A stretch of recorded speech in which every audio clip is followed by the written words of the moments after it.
Good morning, it's Brendon, the Technology Concierge, and today I'm joined by Kristin Caviller from Agilysys, and we're talking about all things property management systems. Good morning, Kristin. Morning, Brendon. Thanks for having me. Great to join you. I suppose the first question is, what is a property management system, which we call a PMS, and what are its core functionalities? What should a property management system do? Well, I guess the best way to describe a PMS is that it's really the nerve center of your hotel operations. Obviously, at its core, it serves its main functions of where you enter your guest bookings, the checking in, checking out of a guest. But the reality is everything or just about everything within a hotel comes through or touches your PMS in some way, shape or form.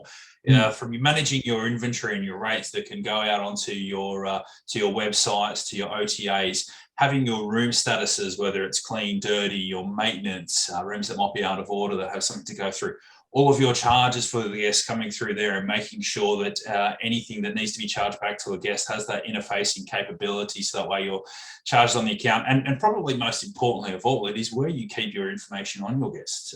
Yes. Obviously, we have one of the things that we're always striving for hotels is that they want to have those return guests. And one of the key features on top of that is the personalization of the service and remembering your guests, knowing what they might like, if there's been any issues to make sure you're on top of that for the next time. And that is what is stored in your PMS. So the reality is a good PMS is something that will allow the hotel to have very smooth operations, and you need a good, robust property management system enabled to audio run your hotel very efficiently. Love it. I love it. I like that analogy. It's the nerve center, the brain of the hotel, really. Absolutely. You may not realize it. Obviously, when you're in the hotel, you can, but even at times there day to day, you just don't realize how many times, no matter what you're doing, you go back to your PMS. What is it that's going on? I'll go to the PMS or I'll run a report from the PMS. It all just flows back there. So yeah, it really is that point from where everything else branches out and your operations really do flow. Yeah, it's a great point. Now, with cloud is obviously quite big. There are a lot of cloud PMSs available, but there has been some resistance in hotels to move towards the cloud. Should we be using or be sort of heading that way? And what are the pros and cons of cloud versus on-premise? Well, I certainly think where possible, a move to cloud is certainly a much better option for hotels. I mean, not to say that an on-premise solution isn't without its merits, particularly say in areas, I guess this could be one of the cons of a cloud solution is that it does rely on your internet connection and having strong reliable connection. Now, we know that with Australia being a vast land, that we have quite a lot of areas where it's remote and also potentially some signal strength issues. So for those areas that are quite remote, you might have those issues. I know of some properties where they do struggle to get that connection. They have it on premise, and that's the way to go for them. But if you can, we would certainly suggest the cloud, just because I think probably the first and foremost pro that comes from that is you don't have to worry about the ongoing costs and maintenance of old school servers.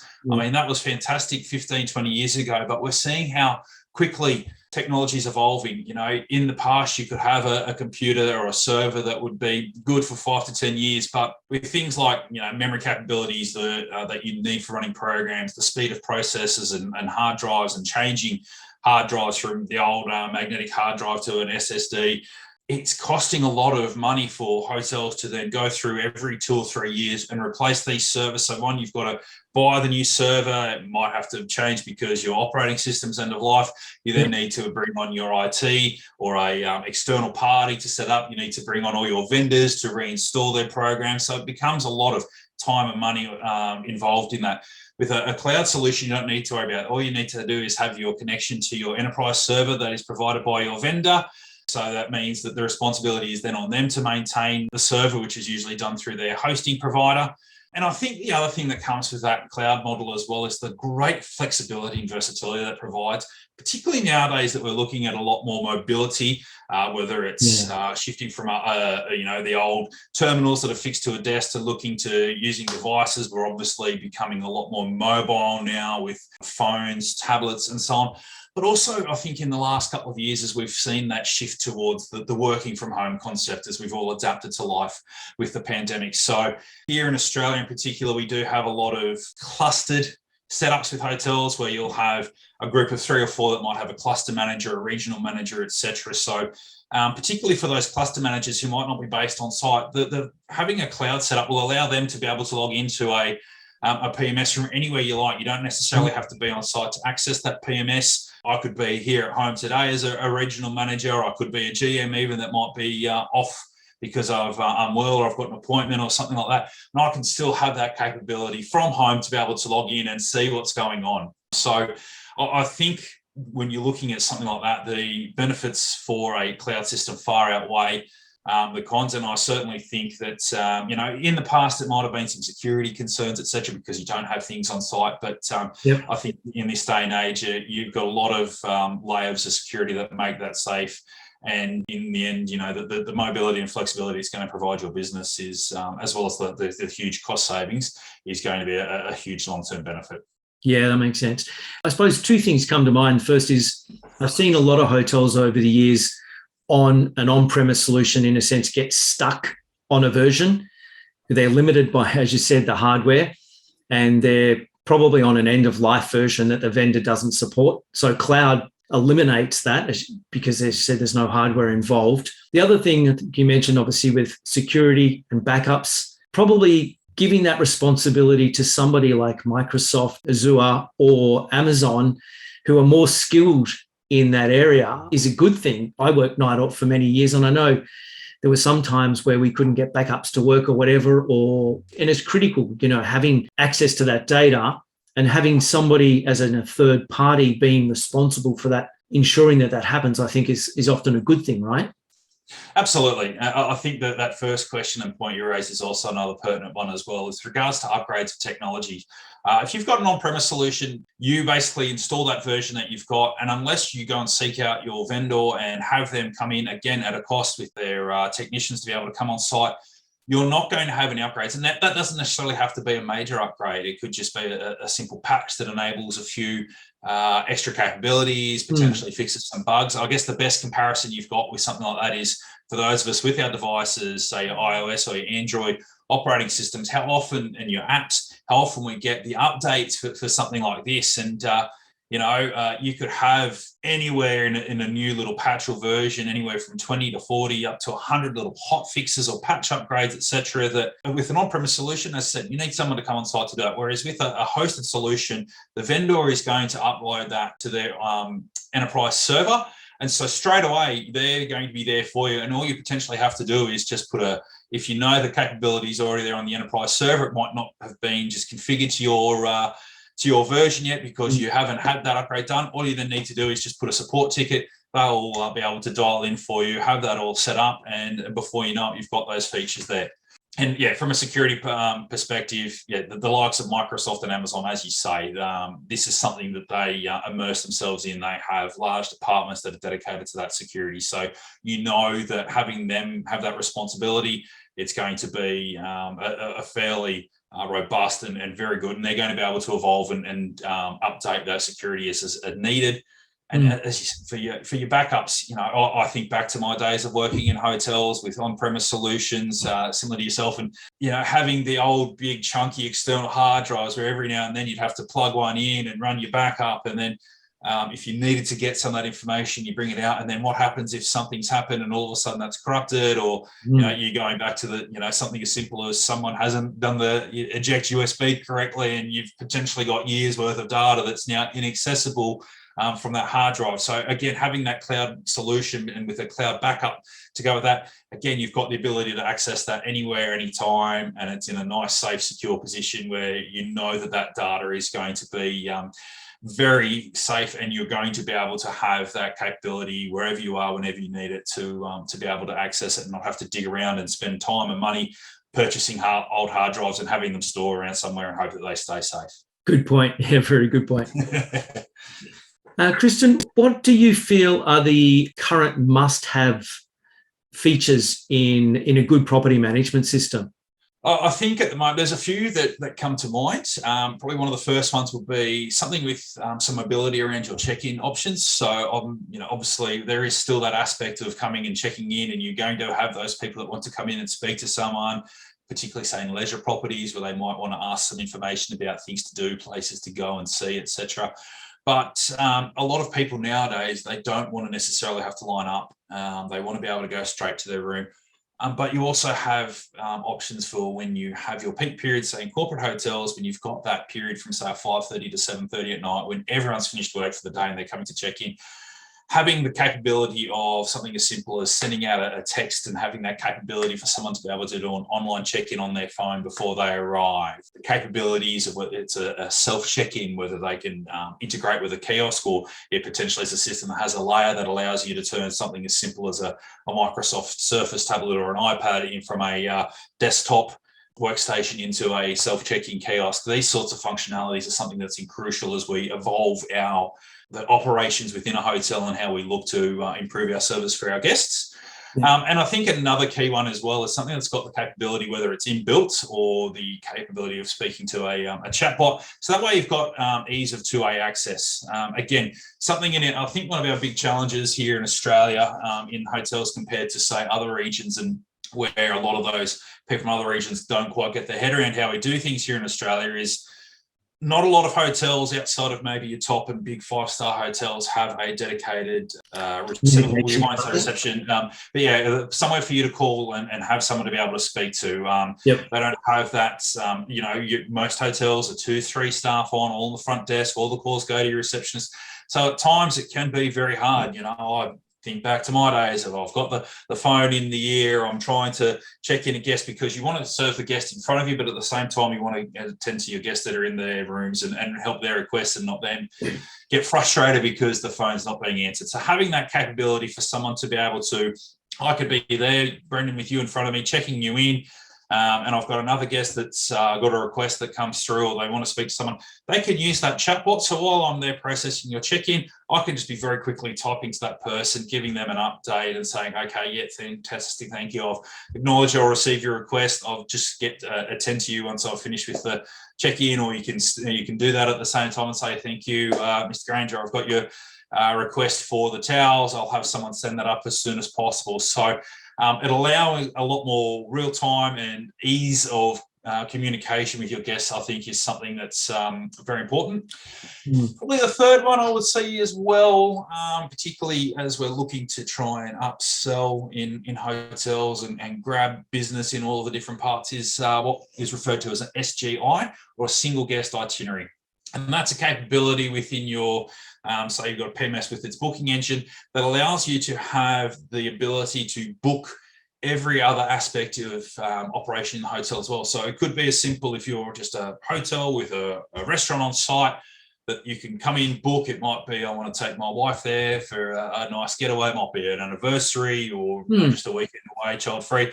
I can go in and book my room, and at the same time, okay, I've got the option to be able to book a room at the hotel's restaurant, because it could be the restaurant has what lured me to start the hotel. So not only are you able to capture them, you can look at other strengths and key selling points within your hotel as the way to lure them in, or lure is not necessarily, but attract them in to then make a booking at your hotel. It could be that your spa that you have on site is what has attracted me to the hotel. It could be your 3-hat Michelin star restaurant, something like that, that's got me in. It could be the golf course that's attached there because me and my friends want to go and have a guys' weekend away. So then, having booked that, I then have the capability at the same time, okay, I can look and see, and I know right away that, okay, look, I wanted to go this weekend, but it's full. I can see that everything's there. Okay, I quickly call the guys, and then I book it all in one go. Not, okay, I'm going to book this, and then I'll go to book this, and hang on, it's different. And then having to go back and forth between the two. You do it all at the same time. You then confirm it all at once. You've got it all in your single itinerary there.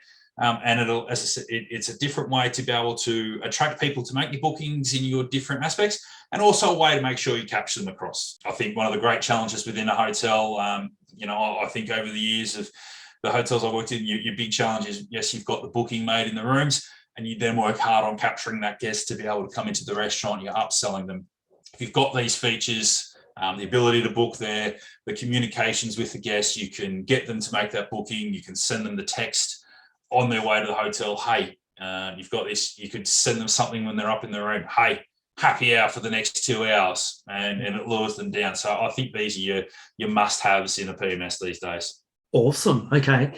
Yeah, I really love that single guest inventory. I think I'm going to get the numbers wrong, but I think airlines make something like 34% of their revenue from add-on sales, whereas in hotels, I think it's 1% or something crazy.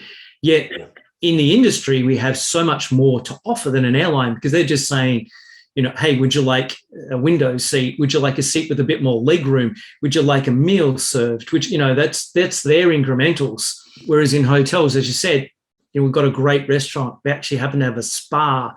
We can pre-book tours for you. You can have a masterclass with our chef. There is just so much potential. And I think often in hotels, we tend to focus on the rooms a little bit too much when we've got a complete experience that we can offer the guest. Absolutely. And I think it also potentially comes down to, potentially a psychology thing as well. At the time when you're making bookings, yes, if okay, I've wanted to go to that restaurant, okay, I'm going to have the restaurant. Oh, you know what?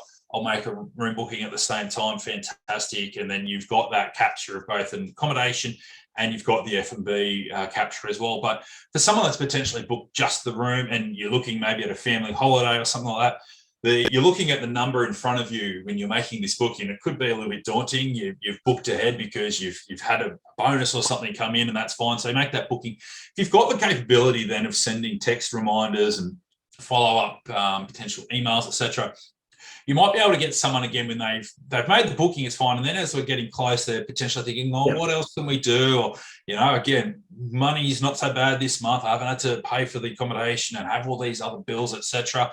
And so if you get that text or email through to them at the right time, they'll look at that and go, oh, okay, you know what? Actually, that would be nice to be able to do that. So if you can do that before they've come into the hotel, it makes life a lot easier. Obviously, yes, you're still going to try and do it in the hotel, but if you're increasing your number of opportunities to try and do that, obviously you're going to have a better strike rate. If you're only giving yourself one opportunity at the time of check-in, it's, you've got one shot. You've really got to make it stick. Whereas if you just sort of, you're not badgering, but you're just a little reminders here and there, little prompters, you've got a greater chance, because if you don't get necessarily that first text or email, you send another one as a follow-up, it just starts to plant that seed of thought. And it might be, it could be that last opportunity you've got when the guest comes and checks in and you say, oh, look, just to let you know, we're running this tonight in the restaurant, or we've got happy hour going on. Oh, yeah, you know what? I don't mind that. I'll do that. Once they're checking in, they're wanting to immerse themselves. So I think anything that's going to give you that greater opportunity to try and secure that incremental revenue, it's an area that within hotels we can certainly do a lot better. And if you've got the tools to be able to give yourself a great opportunity, obviously you're never going to knock that back. Yeah. Two great points there. I mean, you talked about pre-arrival check-in. You're speaking my language. I don't know why we're not doing more of it. Airlines have shown us that it works.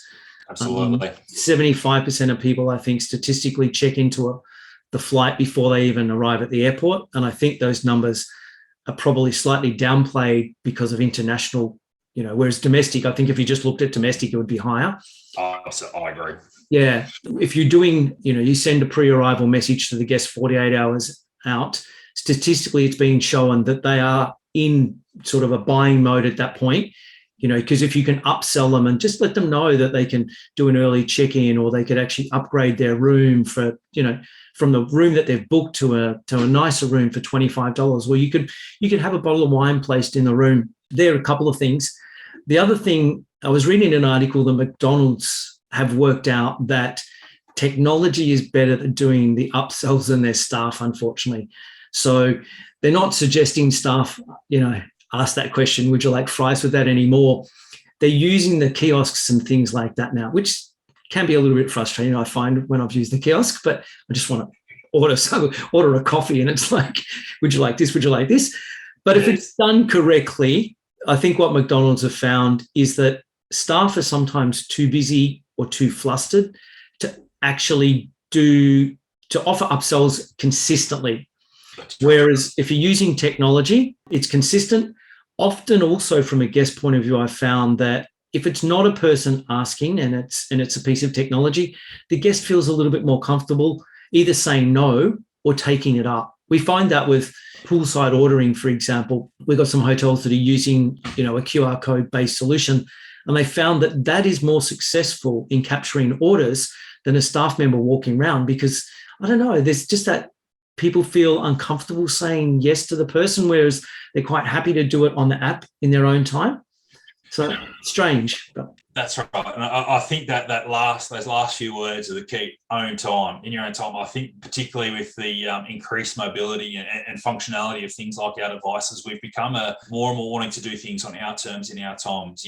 Historically, yes, we've sort of been guided by, okay, no, if you go to a hotel, this is what you do. If you go to a restaurant or a bar, this is your sequence of service, so to speak. Whereas now, because you do have these options and that flexibility, you do like to be able to go, you know what, this is supposed to be my time, my experience. I want to do it my way on my terms. And so if you've got that mobility and that capability of being able to do it, then you'll find you're going to have more success. Whereas if people, again, it's something very simple, and it's not like you're necessarily being intrusive, but I think the mentality of people has changed. They don't necessarily like being told what to do, how to do it, when to do it. They want that freedom to be able to be doing what they want, when they want, how they want. So it's certainly a big change in recent times.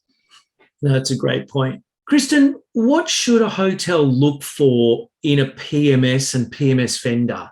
Well, I think the most important thing that, it's the $1 million question, what should they look for in a PMS? Ultimately, when you're looking for your PMS, you need to look at what is going to offer you the best solution for your property. Every hotel is very unique. It's really a case of no two properties are the same, even within a same brand, whether it could be a Crown Plaza, an Intercontinental, a Novotel, a Vibe, any of these guys. When you're at a property, yes, they might have the same brand and big neon sign out the front, but there's going to be individualities and their own unique traits at every property.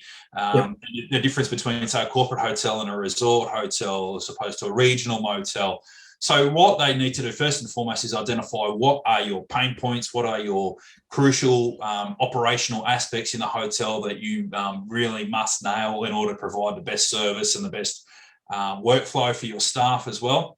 And then go out and have a look at what PMS is going to go through the feature lists, speak to the vendors, ask for demonstrations. These days with everything being online, it's very, very easy to be able to organise a demonstration. Most vendors would have a demonstration environment that they can work in, so almost like a little mini hotel simulator where they'll be able to run you through the workflows from a staff perspective, from a guest perspective, and give you an understanding of how it's going to work. It's great to look at all these features and lists and dot points on a PDF or in an email or on a website or watching a video, but nothing gives you a greater understanding than being able to see the system in work and seeing how it flows. And you might find that, okay, look, these features sound great, but to be able to do them, the workflow might be a bit clunky. And so you go, okay, no, that's not necessarily the one for me. One that might have maybe one or two less features, but the workflow is a lot more smooth and a lot more suited to how you do it. In a resort hotel, you might not mind going sort of back and forth a bit, whereas in a corporate hotel, obviously, you've got guests that want to have that quick turnaround. So you need something that's going to flow smoothly and have that capability of doing everything there. I think when you're choosing a vendor, you want to have someone that's going to be invested in the products and their products long term. You don't want someone that's going to be a set and forget and it's just, okay, this is just off the shelf and there's nothing you can do. That might work for you. If that's the case, fantastic. But you want someone that's going to have that flexibility of being able to say, hey, you go to them and say, hey, look, is there any chance that we might be able to do this? And they might not be able to, but they can at least investigate. They might come back with an alternative. But you also want to make sure that they're not selling a product that's going to be, okay, well, this is what we've got, and it's not going to really change for 10 years. There's not going to be any evolution of the product. You want someone that, as well as being able to sell you a fantastic product and give you those features, you want someone that can show that they're invested long term. So that's the development of the product, whether it's the continuing development and upgrades and enhancements of the existing product that they're selling in the current version, the development of new versions as well. And someone that, if you can, that will invite your feedback into that as well. Obviously, it's very important to get the feedback from the end user. The hotels are the ones that are using this program. Yes, we will have that aspect of, this is what we're going to do and these are these features, but you want to have that where you've got the flexibility where they'll go to you, okay, you guys are the ones, the end users, let us know. And yes, there's going to be wish lists. I'm sure we could all come up with lists miles long. I've seen that even internally. We're like, wouldn't this be great? And this, you can have a huge wish list and not necessarily everything is going to be realistic. But you can at least have that collaboration and take those ideas, and you'll bring that on board and go, you know what? That's not a bad idea. And it could even be something as simple as during the sales pitch, where I might come to you, Brendon, and say, okay, fantastic, this is what we've got. And you say, can you do this? You want someone's going, you know what, we don't, but let me look into it and see if it's something we might do. So that will, you might not have that functionality straight away, but you at least know that you've got someone that's willing to look into it and try and get it. Hopefully you will, and be able to have that feature put on, but you know that they're going to be someone that's working with you, and that someone that is happy to make sure that whatever your system you choose is something that's going to fit perfectly around your operation. Yeah, great point. I love the fact that you started off with what I would call, scoping your needs, looking at your pain points. I think we're all guilty of it. It's not just hotels. We're guilty of it in our personal life. When you sort of think about a new car, you often just go out and start doing test drives before you really think about, what is my budget and what are my must-have features in a car.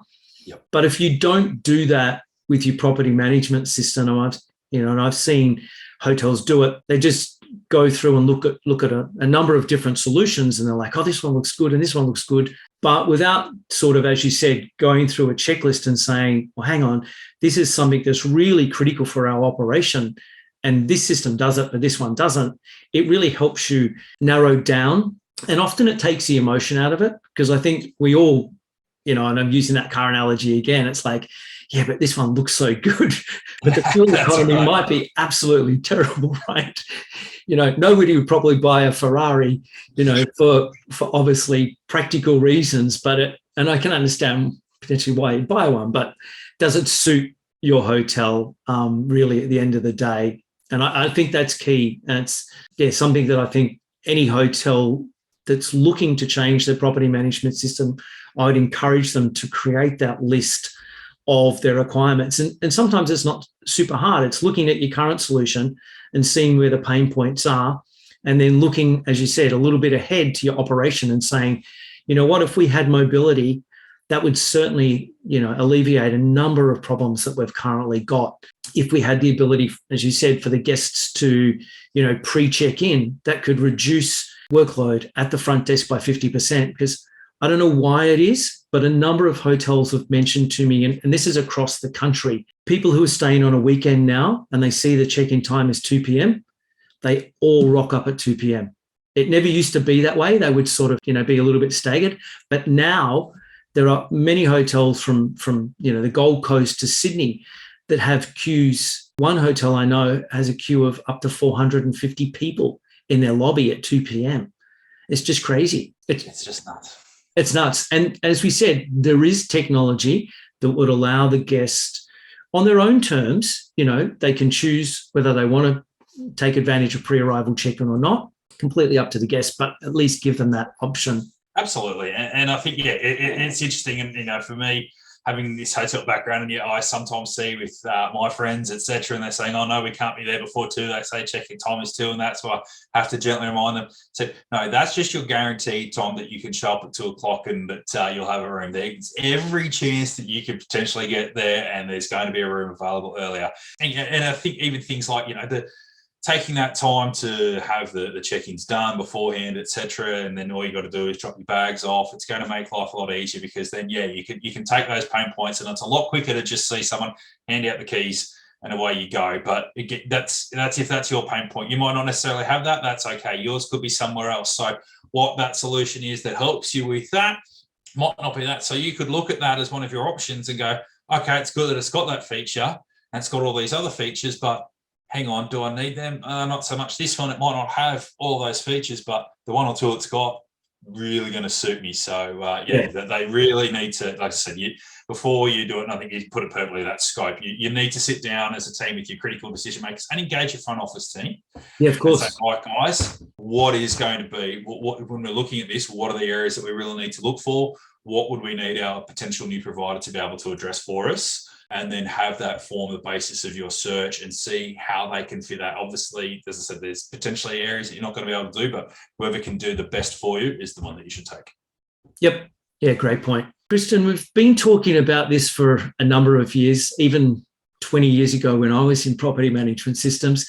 It's best of breed versus sort of an integrated solution. What are your thoughts and what are the pros and cons on, and maybe we even need to explain it, I suppose, first and foremost for the audience. What do we mean by best of breed versus an integrated solution? Yeah, so best of breed would be looking at all your different components and aspects that you want to draw together to make up your system. It could be addressing various areas. So yeah, self-check-ins, it could be service optimization, your guest, your post-checkout marketing and guest satisfaction tracking, etc. So if you're going best versus breed, it's where you want to look at all the different aspects and all the different programs and pick the person or the vendor that is the identified as the best in that class, and then bringing that all together into one. Whereas an integrated solution is one where you look at vendors that might have all of those areas that come in under the one banner. So they're designed, whether it could be a system as a whole that has that, or they have their core system and have them as what you might call a product enhancer.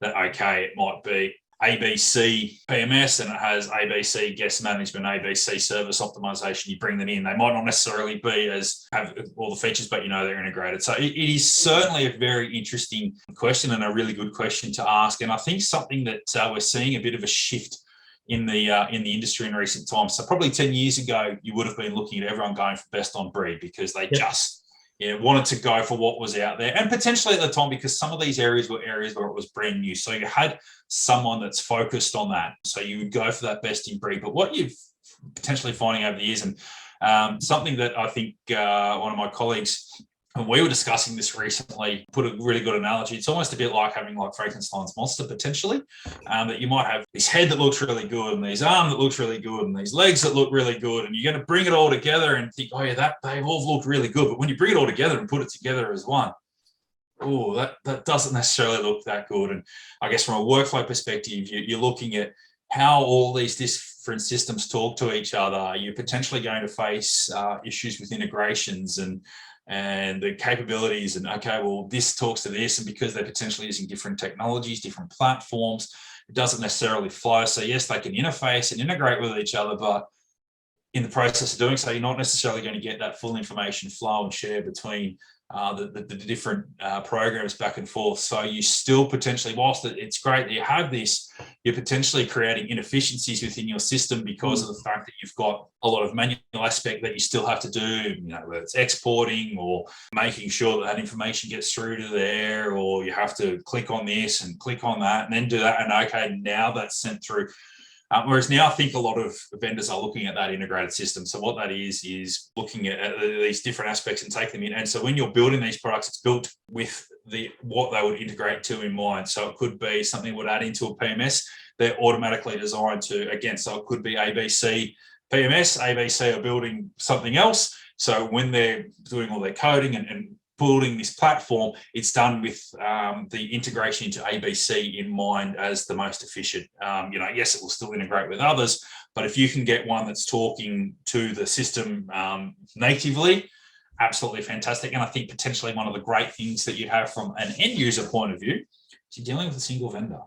If you've got these best in breed systems where you've got all these different pieces, you've got to coordinate potentially 3, 4, 5 different vendors to come together at the same time. Are they all locally based? You might have 3 that are based here in Sydney, and one that's in Perth, one that's in Singapore, one that could be in the US, where you're trying to get the support. So trying to coordinate that time and effort, it can be very hard. And when you're in a hotel, trying to coordinate time when you've potentially got these systems that aren't working isn't necessarily a luxury you have. You're a 24/7 business and you need this now. So if you have an integrated solution where you can just talk to that single vendor you can go to their 24/7 support line, okay, yes, I know that whatever it is I'm telling you I have an issue with, you're going to be able to address it. It might just be, okay, we've got to put you onto this product specialist, but they're going to have that capability in there. So look, I guess it depends on what, again, is what the hotel wants and what works for them. If they've only got 1 or 2 and they really want to focus on this and have what is the absolute top of the range with all the bells and whistles, if you want to have that in, all it means, go for it. We're not necessarily saying that you shouldn't do that, but it's just, again, like the PMS, look at what is going to be the ultimate needs for your property, and then you have to make that decision. So you might go, you know what, yes, it might be tricky because I've got 3, 4, 5 different vendors, but I really need this and I really need the features and functionality that this one has. look, as much as I'd love your system because it integrates so well, it'll be a single provider solution, it's just not going to meet my needs. But we are seeing more of a trend of people looking for that. And I think also from a vendor side, you're looking at it in what you would call that end-to-end solution, where they would take it from the start to the finish, cover everything in between. So that way you are looking at that single vendor that has all these systems integrated, design, talk together. And so that is becoming a selling feature for the vendors. And they're able to say, look, not only can I get this for you, I guess it's similar to an upsell, but in this time it's your vendor upselling to you saying, look, I can do this and then I can sell this for you, whether it's something you take now or add on in the future, up to you. So yeah, it's certainly a very interesting space. And I think we are starting to see more of that integrated systems approach make its way back into the market again. And people are looking for that ease of working with a single vendor or minimizing the number of vendors they have to deal with. So yeah, certainly a very good topic to be discussing at this point. No, that's a great answer and really interesting. Kristin, what are the major changes that you think we're going to see in property management systems over the next 5 years? Look, I think particularly now with the evolution of a lot of, again, integrations and how we're developing things with mobiles, and I think what you're going to see more is a lot of systems that can have integration, interfacing potentially with personal devices and allow hotels to get potentially a lot more personal data and allow the stay of a guest to be a lot more personalized with even simple things as what's going on in the room at the time. We're looking at all these features. I think things like, facial recognition and AI is certainly becoming a lot stronger. And, it could be a point now where you're coming to the desk and there's a camera there and the facial recognition's in there. If you're a return guest, this is how we're going to, I guess, enhance and take that return guest recognition to the next level. The camera will pick it up and it'll be there and we go, oh, hello, Mr. Granger, welcome back. Nice to see you again. And, it's automatically picked up all your information. It's fantastic. You can then potentially have a connection where it's going to connect you, whether it's through the app or, again, natively, Bluetooth, whatever method of connection you're looking at. It can connect to things like a smartwatch. You can see that, okay, look, you've had a stressful day. You might have had a few rough meetings that have happened. So you're going to get back to your room. It's going to pick up, okay, from your device. Oh, look, Mr. Granger's heart rate's a little bit elevated. It'll put whether there's some music, lighting levels, etc., that are going to help to try and calm you and relax you and have you feeling a lot more comfortable in the room and things like this. It might be, okay, it's picked up your simple things like a Spotify account. It knows, okay, this is the music and this is the playlist that it's been going on. So as we're, we've got integrated systems in the room, you're piping your music in, I'll come in and, it might be, again, it'll play some of my favorites, let's say for me, Foo Fighters is my favorite band. I'll come in and it could have some Foo Fighters playing as I get in there. And, okay, this is good. And I think that's what we're looking at. There's going to be the evolution of the AI aspect of it that's going to help us take that personalization of a guest experience from the moment they check in to the moment they check out, taking that to a whole new level. So I really think there's some exciting developments to come in there. Obviously we've seen a lot of changes in recent years, I think, in PMS, and I think that, the next 5 years, we're going to really see a lot. I think it is the area now in a hotel that is really going to get a lot of attention. We've looked at POS because it's a lot easier as well. That's sort of taken to the point now where we can, as far as we probably can for the moment, but I think the PMS being something that's been sort of fairly stagnant for a while. In the last 2 or 3 years before the pandemic, we've seen that, and I think the pandemic has given us a chance to look at even more. And so the next 5 years or so is really exciting times ahead. Interesting. And so with that AI and I suppose the personalization, going back to the PMS being the nerve center, it would be where all of that information on the guest is held. Like when I stayed with you last time, I like my HVAC set or AC, whatever you want to call it, heating, cooling set to, 22.5, and my shower temperature, I like it this. When we've got a smart room, all of that data can be stored in the property management system and fed back to the room as part of that check-in process, I suppose. I've heard people talk about too also potentially going that next level and saying, you look at the rate code or the time that the guest is traveling and say, well, Mr. Carville, we've noticed when he travels on his own during the week, he has these preferences, but on a weekend, when he's traveling with his wife and his family, he has slightly different preferences. So going that next level, I think, it's exciting. Absolutely. And I think another area as well that you're probably looking at is with this AI as well, which is another pertinent area for, I guess, society as a whole as well, is management of your energy and so on, energy consumption, and making sure that sustainability for a business is something that is going to be, it's becoming more and more of a feature. Obviously, with new hotels that are being built, you're able to add in a lot more that's going to help with that energy management and how you can find ways to save your energy using a lot more green energy as well. And I think that's something that's going to be coming, again, more and more a part of your inbuilt systems. So, and I think it is going to help a lot more hotels as well manage that. Start with a lot of the hotels that are existing. If you haven't already put something in, it is a lot of time and money to be able to try and manage it, because how do you get in and do things that are going to be hardwired? That's going to take, knocking walls down, particularly if it's a concrete wall. It's not as easy as putting a hole in some plasterboard and plastering it up. So, I think from a PMS perspective, they're going to introduce measures and interactions with room controls and so on that are going to allow you to manage that a lot better. And it might be a case, again, of knowing, okay, through connections that you're out of the room, so we're going to turn it off. And, I know I'm one that's potentially guilty of this. I think of when I went to Melbourne a few months ago. I happened to touch down on what was the coldest Melbourne day in about 3 or 4 years. And, it was 4 degrees outside, felt like zero. So the first thing I did when I got to the room was heater on and very warm. And because of the fact I was wanting to come into a warm room, I'm one of those ones that will leave a Medicare card or something else in the slot to make sure that it's I can take my room key with me and still have that power going to keep the room warm. Ways that we can get around. So obviously that's great for me as a guest, but if you're looking at a hotel wanting to be sustainable, yes, the key in the slot to activate power is a good initiative, but there's certainly obviously ways to work around that. Once you're getting that AI and that connection with devices, etc., the room will recognise that I've come on site. Okay, fantastic. Mr. Carville, you're back on site. We know he's been out in the cold all day. He wants his room to be warm. As soon as it'll pick up that I'm on the property, it will turn the room on. It'll turn on a light. It'll turn on the heater.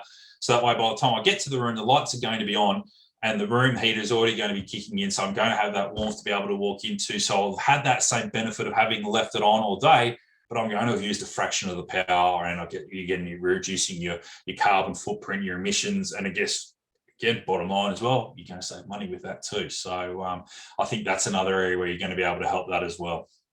Definitely. And the bottom line, particularly with the way energy prices are rising, I think that's probably going to be one of the key drivers in that solution. And you mentioned the key card. I mean, as we move towards mobile key, and it will be some time, the technology's still in its infancy, so to speak, there won't be a key to put in that slot anyway. So the room will need to be smart enough that it knows when the guest is in the room and not in the room. And I think, to my mind, a good energy management solution should literally work invisibly behind the scenes and not require any guest interaction anyway. It should just happen. It's like a lot of things, we're talking about guest internet the other day. If guest internet is working really well, then nobody talks about it. It's just a given. If it's not working well, then you get people complaining and chattering about it. And it's the same with the room, I suppose. If the room is delivering, good energy management, it should be invisible to the guest. As you said, when you get back to the room, it's at a comfortable temperature, and it will take only 5-10 minutes to get back to the temperature that you probably even, had the control set up before you left. That's right. Absolutely. Yeah, there's a lot of technology that can certainly help there, both from a hotel bottom line and efficiency point of view and sustainability point of view, but also at the same time, it improves the guest experience. So it is a win-win.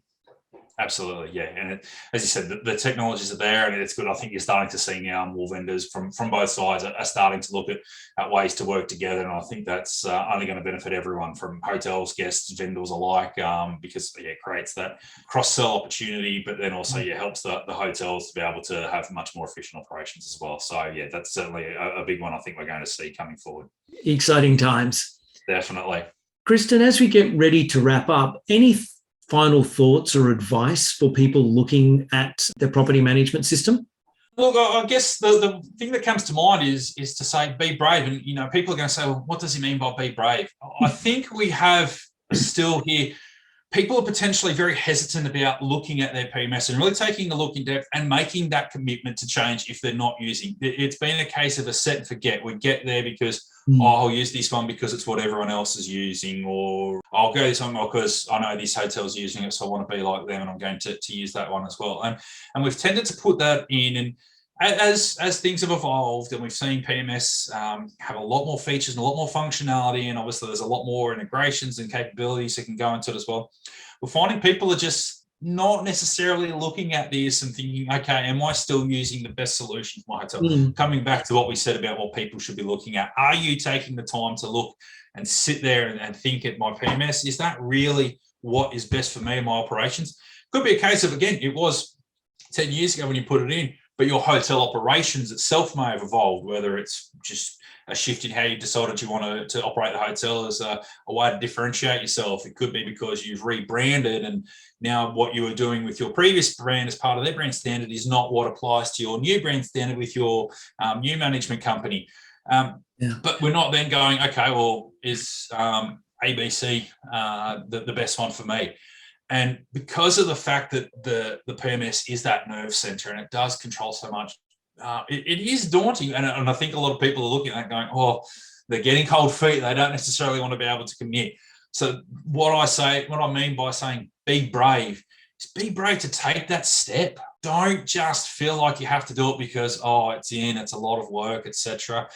As we've spoken about and touched on at different times throughout this discussion, there are so many ways that we can improve the operations of the hotel for our staff, to improve efficiencies, but most importantly of all, to provide the best possible service for our guests. Now, if you're going to stick with one that's not going to do that, you're potentially going to fall behind your competitors. You're also not going to be able to give the best experience for your guests, so they're not necessarily going to be able to come back. You're not providing a great experience for your staff. They're not going to be as enthused to come every day. They're potentially going to go somewhere else. A commitment of money or time or whatever it might be that you need to do that is going to pay itself off in the long run, not just pure return on investment. I think a great way to look at this, a good phrase to use, and something that we certainly like to use as our driver is ROE, which is return on experience.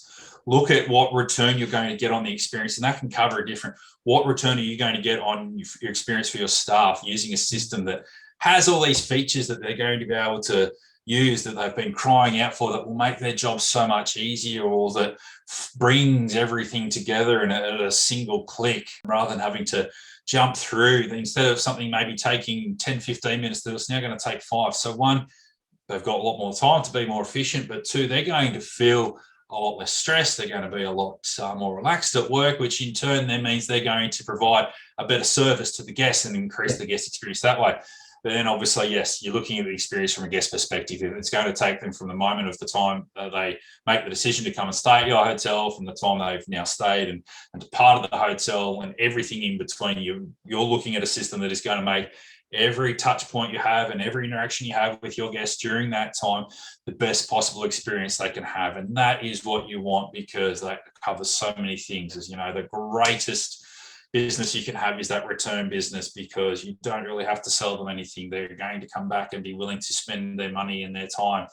They're also going to be your greatest marketers, because they are the ones that are going to tell their friends, oh, I stayed here at this hotel and, we went away for this. It's absolutely fantastic. You should go there. You can have the flip side of that, where if they have a very bad experience, they're going to be the greatest detractors for your hotel. So that's why you want to make sure that you're giving them the best possible experience. And so having whatever systems you can do, anything that you can do to assist that and make that easier for you, it just makes sense. So all I can say to everyone out there is be brave, take the opportunity, particularly now as we're coming out of the other side of the pandemic and we've been using this last 2 years to really review our operations. We know that operations have had to change because of how we have to adapt now to things that have sort of become the new normal.